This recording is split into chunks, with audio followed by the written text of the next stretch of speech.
Hi everyone, welcome back to my channel. When it comes to bucket list destinations you must visit at least once in your lifetime, I'm sure Iceland is at the top of many people's lists. If you've been there or are planning a future trip, you've probably heard that Iceland is notoriously expensive. But honestly, until you actually start doing the research, you won't realize just how crazy the prices can get. Recently, been planning a 7-day, 6-night family trip to Iceland. As I started doing my homework, I was shocked to find that even though summer means no northern lights, it is peak travel season, so peak that standard hotels easily cost over $500 a night. Our itinerary is arriving by cruise and leaving by flight. To my surprise, the cost of just 6 nights of accommodation in Iceland was almost equal to our entire 10+ day cruise, which already included all transportation, meals, and lodging. As a value-conscious traveler, I just couldn't bring myself to drop over $3,000 pure cash just on hotels. Fortunately, I've been managing and accumulating credit card points for years. That's why I'm making this video, to share exactly how I leverage the maximum value of my points to completely cover our accommodation in Iceland.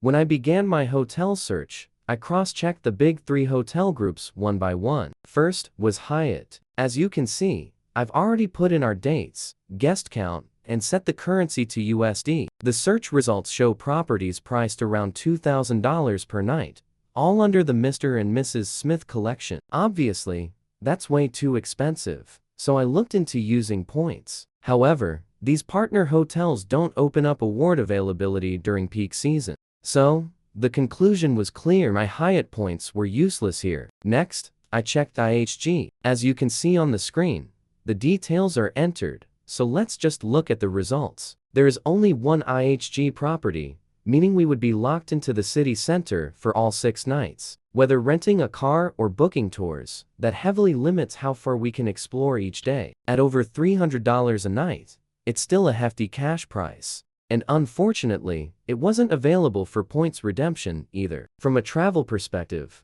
this makes it hard to plan a flexible daily itinerary, so it wasn't a good option. Now, some might ask, what about Airbnb or local guest houses? That's a popular choice for many. However, based on my personal habits, I've rarely used Airbnb for international trips. I really didn't want to take that kind of risk on an unfamiliar lodging model, especially for a once-in-a-lifetime trip to Iceland, where there's very little room for error. Furthermore, when I looked up peak season Airbnb rates, once you tack on cleaning and service fees, they aren't necessarily cheap, and the value proposition just isn't there. So, alternative rentals were ruled out. After eliminating those options, I turned to Hilton. My itinerary this time is a bit unique. I'm arriving by cruise ship, renting a car. I'll drive for a few days to hit some off-the-beaten-path spots that regular tours miss, and then join some local excursions. Let's look at the real data on the official website. During the peak summer rush in July,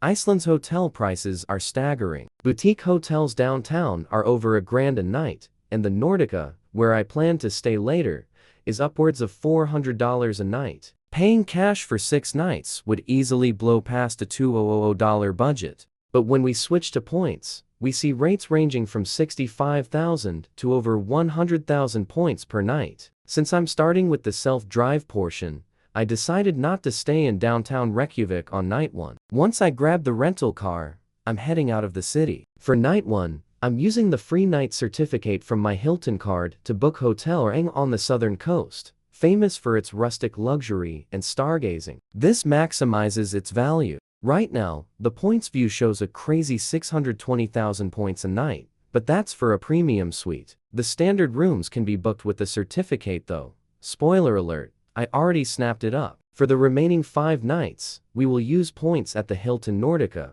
taking advantage of the 5-night free rule. When you book 5 consecutive nights on points, the 5th night is free, so it averages out to just over 50,000 points per night. From a tactical driving perspective, Nordica offers hassle-free parking and great highway access. We can drive out every morning to the Golden Circle and avoid narrow downtown corridors and expensive parking at night. So, that is my game plan. As a Hilton Diamond member, another major perk is the daily complimentary breakfast for 2. In a high-cost country like Iceland, That translates to dozens of dollars saved every single day. Even though the credit card carries a $550 annual fee, when you stack up all these peak season benefits, I personally think it's a no-brainer for avid travelers. Of course, points aren't a magic fix. They only deliver true value when you deploy them in the right place at the right time. I hope sharing my personal experience gives you some practical insights for your next trip. Thanks for watching, and see you next time.